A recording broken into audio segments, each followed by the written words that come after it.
the principles of design, like experience design, are actually pretty universal, right? So we're thinking always about what is the outcome that we want to get to. And I'm going to use the terms that all teachers know, right? It's about agency, it's about scaffolding, it's about all of these things. But the way that I think, especially in this context, is we also think about, like, you play a computer game, and the first level that you play is called the tutorial level. And then there's going to be a level 1, and then a level 2, and then a level 3, right? And at the end of level 1, there's a little boss. And level 2's normal characters are probably going to be roughly equal to, if not harder than, level 1's boss. So basically, that is scaffolding right there, right? There's nothing that is entirely alien to designing play experiences or educational game experiences, or whatever we want to call them. It is the same design principle that you use when you're designing curriculum. We are thinking about how you're structuring things, how you're breaking down different things, maybe with a little bit of an added layer, because you're also thinking about how to draw the relationships between the different components at play.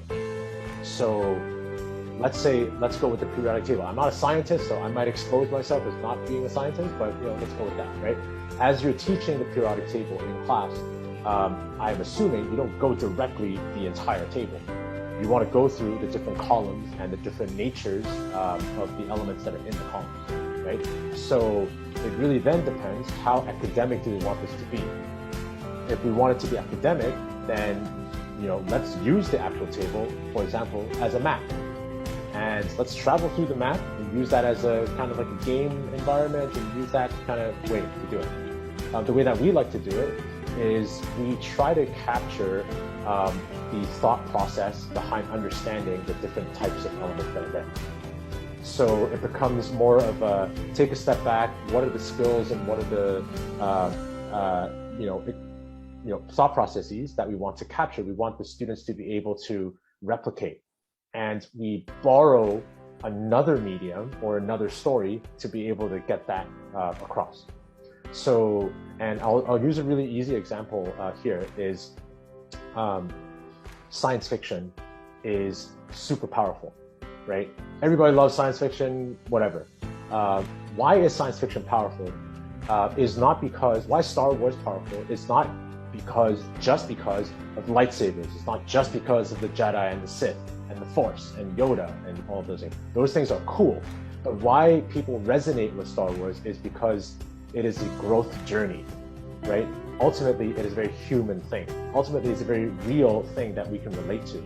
And so we like to borrow, and we create our own fantasy worlds, we create our own sci-fi worlds, we create our own stories and characters and location, whatever, because we're borrowing another context which is purely imaginative.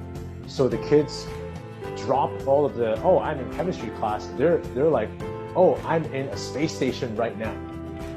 But the things that we're asking them to do inside the space station are exactly the same as they would be doing in a chemistry classroom. We're just borrowing another environment for them to do that.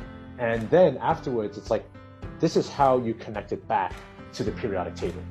And, now I understand.